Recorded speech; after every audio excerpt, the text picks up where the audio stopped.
Welcome to So That Reminds Me, Reminder Publishing's bi-weekly podcast discussing Western Mass news. My name is Dennis Hackett. And I'm Lauren LeBel. And we'll be your hosts for today's episode. On this week's episode, we are talking to Kristen Neville from the Springfield Jazz and Roots Festival, all about the upcoming festival that happens July 11th and 12th.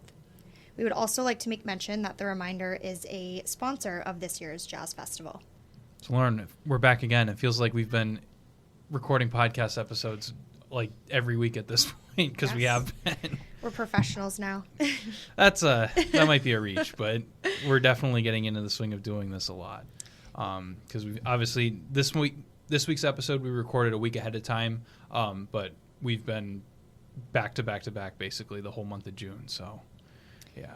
Yes. So, what's new with you? I'm sure you're looking forward to your vacation next week. Yeah, I'm going to Maine for a few days, so that'll be good. And then the rest of the week we'll see what happens. But I might just chill out and hang out by the pool. Awesome. So that'll be good. Yeah. Do you have any plans for the 4th of July?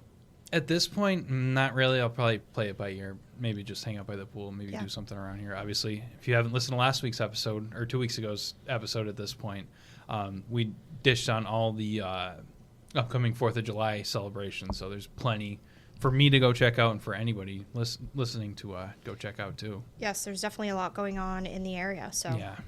Hopefully the weather is nice. Yes. Yeah. We need to.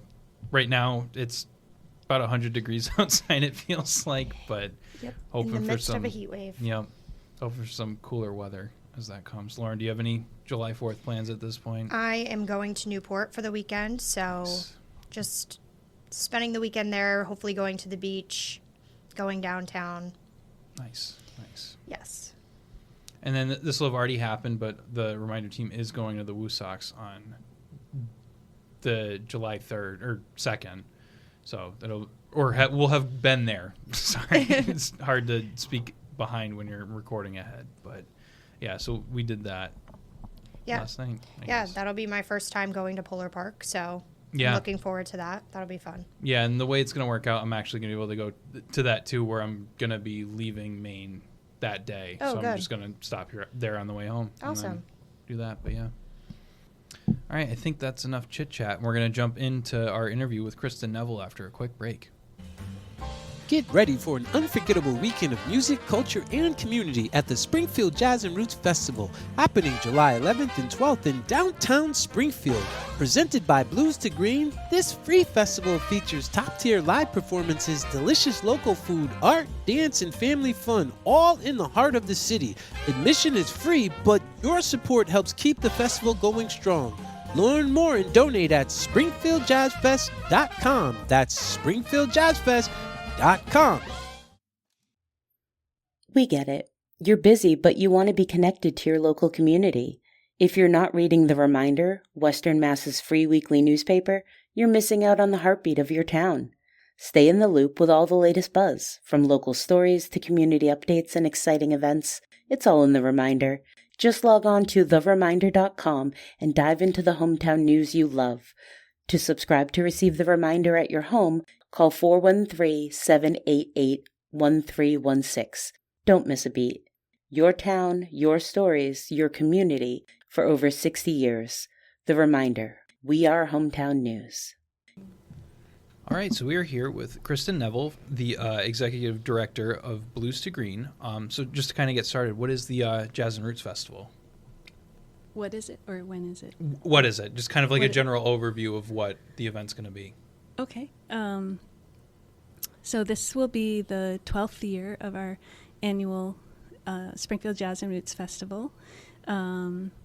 It's an event that draws people from diverse cultural and socioeconomic backgrounds together for 3 days. This year it will be July 10th, 11th, and 12th.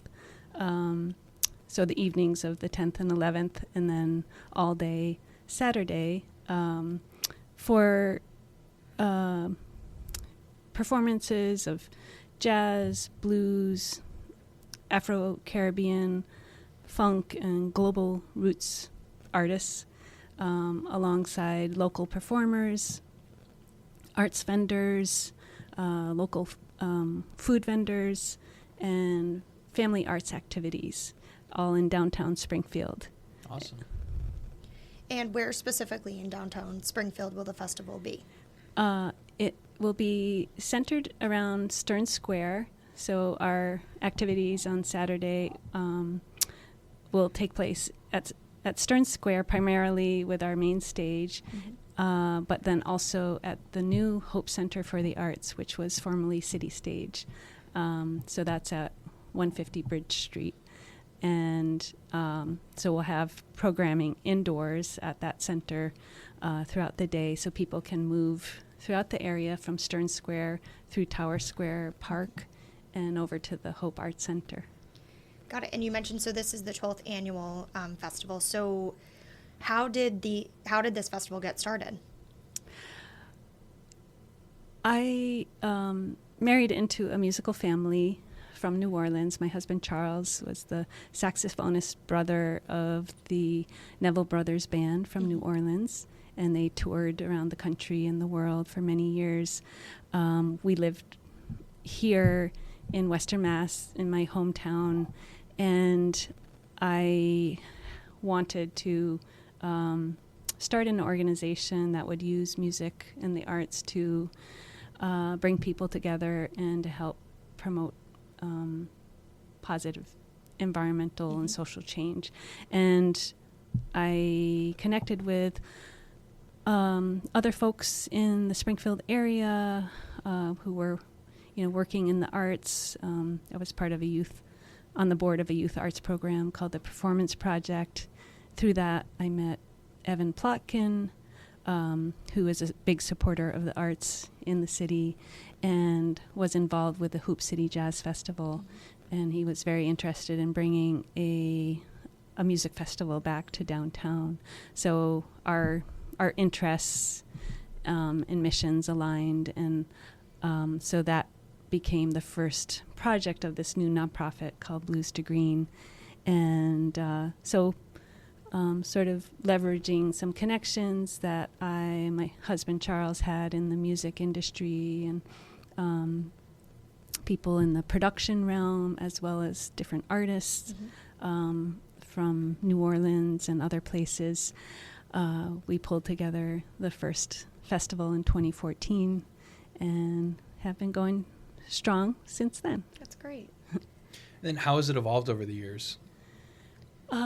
Well, we started out in Court Square through 2019, and then the pandemic hit, and we had a year where we went virtual.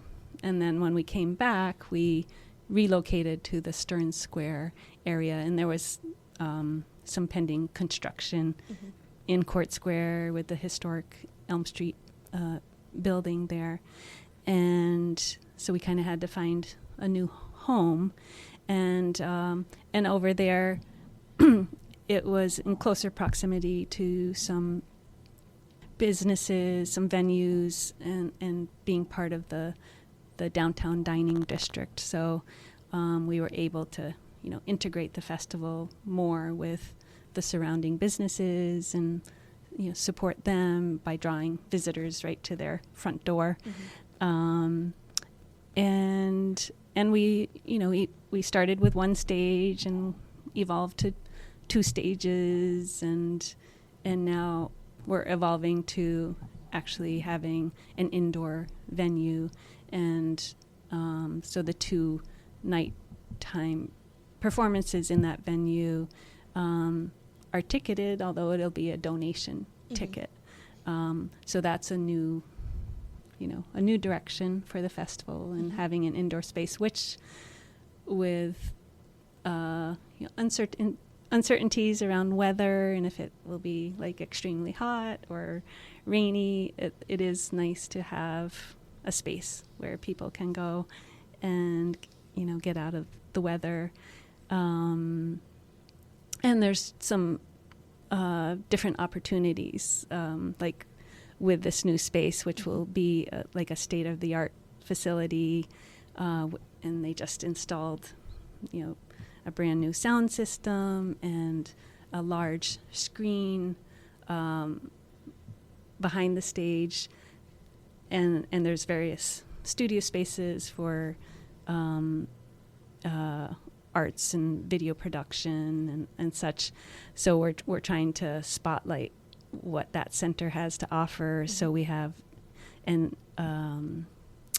immersive art tech experience with this band coming from New Orleans. So that should be pretty cool with the music and the visuals and some other things that we have brewing for that space. Awesome. So who are some of the headliners for this year's festival? Well, we have Endea Owens, a bassist who is a Emmy and Grammy Award winner. She's currently part of the band on the Stephen Colbert show. She performed with John Batiste and his band, and she's a Juilliard graduate. So she's one of our headliners with Endea Owens and the Cookout. She actually has a nonprofit called the Community Cookout, and they've provided meals and music to underserved populations. So we're excited about that. And then this large group, a 15-member band from Puerto Rico, is coming, El Laberinto del Coco. So a really upbeat, vibrant performance, fusing traditional sounds of bomba with more modern sounds of hip hop, and so fun, uplifting, danceable music. And we also have a couple of artists returning who have both played at the festival in different years, but I actually introduced them to each other because of some of the similarities they share. One is from Cuba. He's a pianist living in New York, and the other is a trombonist from Puerto Rico. But both of them, as modern jazz artists, they really draw upon their cultural roots, their Afro-Cuban and Afro-Puerto Rican roots. And so I've kind of introduced them to each other, and they'll be doing this collaborative project called Merging Roots. And so that'll be cool. And they're also paying some tribute to my husband, Charles, so weaving in New Orleans music. So they'll also be doing a talk at the Hope Center for the Arts on Saturday afternoon, probably at 3 p.m., and exploring the cultural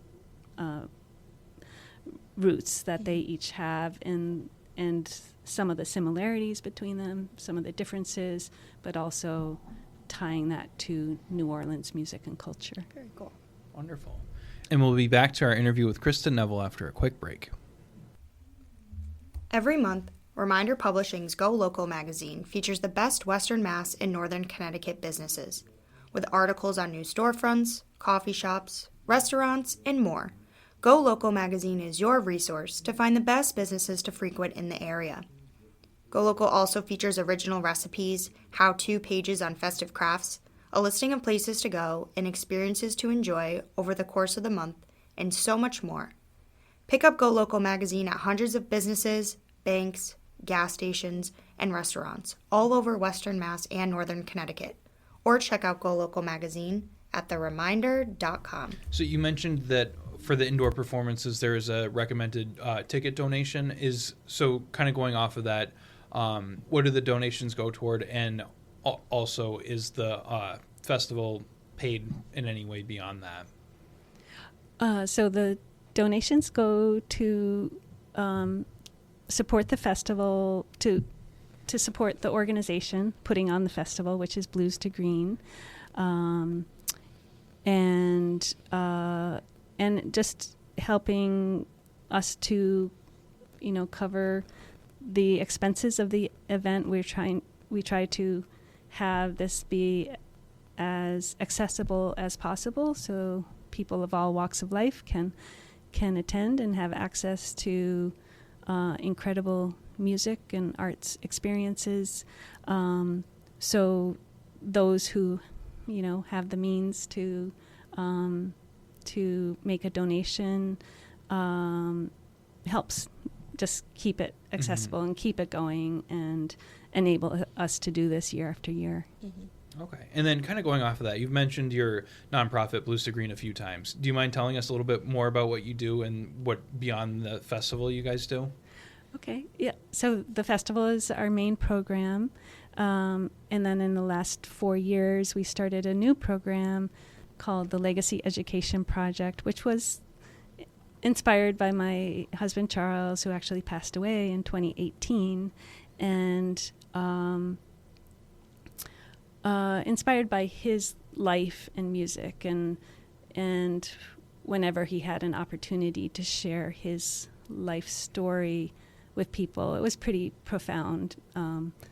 Growing up in the segregated South in New Orleans and going on the road as a teenager, 15, and the various experiences he had, and the dangers he lived through. So the idea for this program was to bring various artists, many of whom have performed at the festival, into the public schools for residencies, which are usually 3 days, and they're artists of African and Caribbean descent who share their life stories and lived experiences and their cultures and music, and their sort of role models for these young people whose own families and communities reflect these artists, or vice versa, and being able to see themselves reflected in these artists, that they could do this, that they, like Avery Sharp, who actually, he grew up in Springfield, went to Duggan Academy, but then as an adult, as a professional bassist, jazz bassist, he toured with McCoy Tyner for 20 years, and we've brought him into the schools for residencies and making that connection with the community and with young people, and delving deeper into the study of history and social studies and cultural identity through these individuals and their art and their stories. And so you mentioned that this is your biggest event that you do. So what's like the typical turnout each year, and what do you expect to see this year for the festival? I think we've generally had between 5,000 and 10,000 people attend the festival. I think the largest turnout was when Taj Mahal came back. So he's originally from Springfield, so he returned home, and that was a really big year. So yeah, we're expecting several thousand people from throughout the region and from Springfield to gather in downtown Springfield, and enjoy a day of incredible music and community and culture and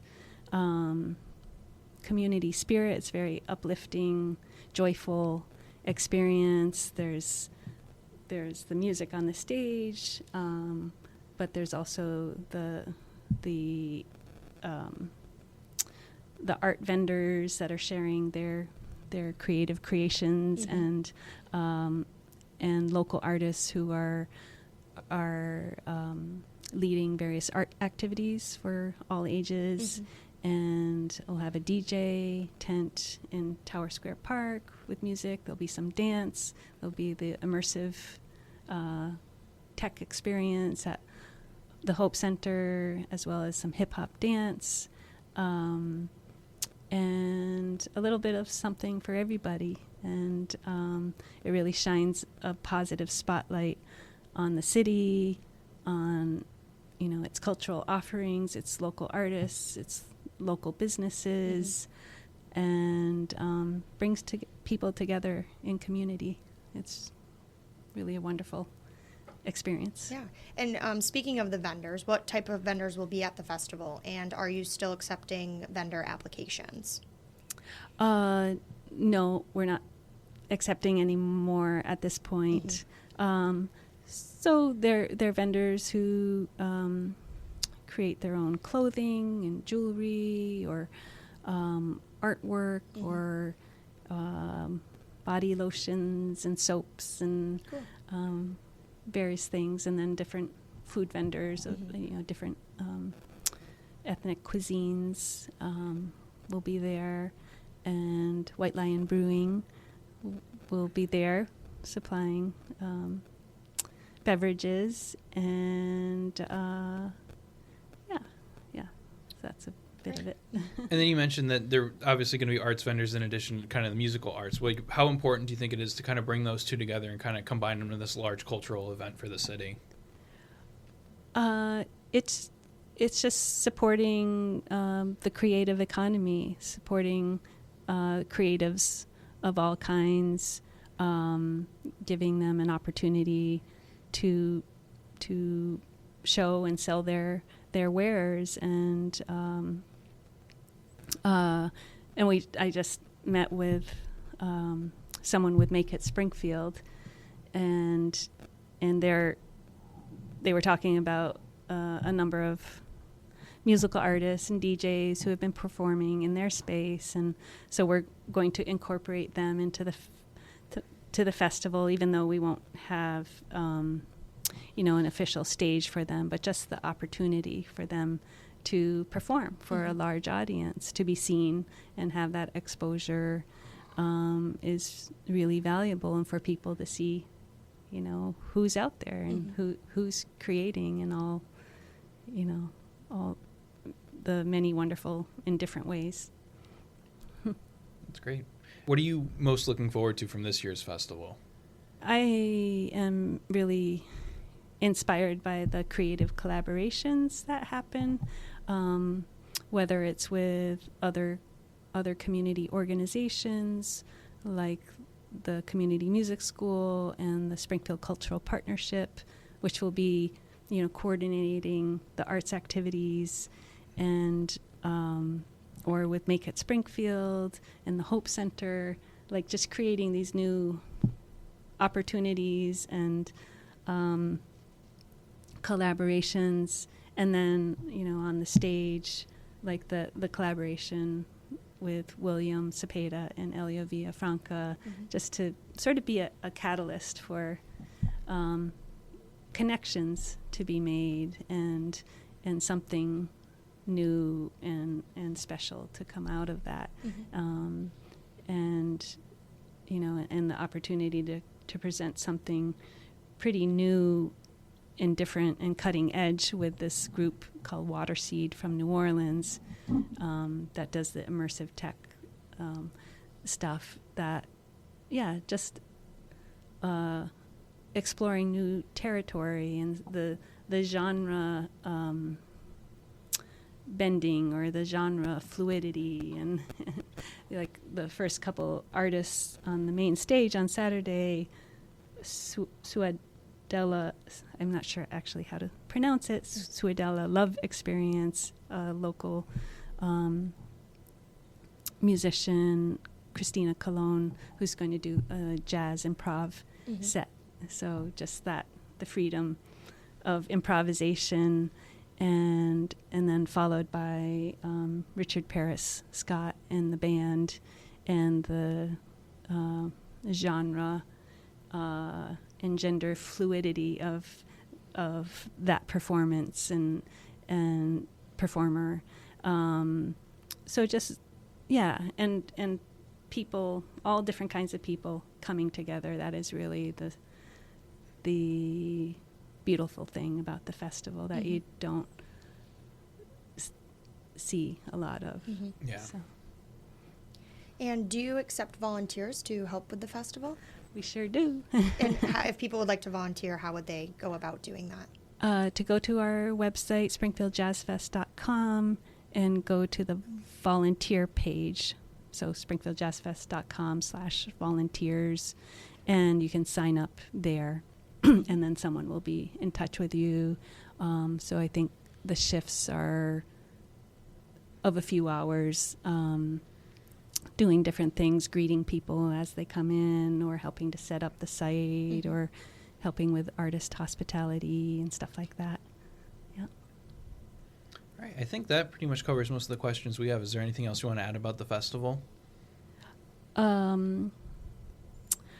Just that it is a free event, but it really depends on support from the community, whether it's business sponsors, grants, and donations from individuals. So, we really encourage people to support the event by making a donation and going to the website, springfieldjazzfest.com. Right on the homepage are links to donate, and we're offering a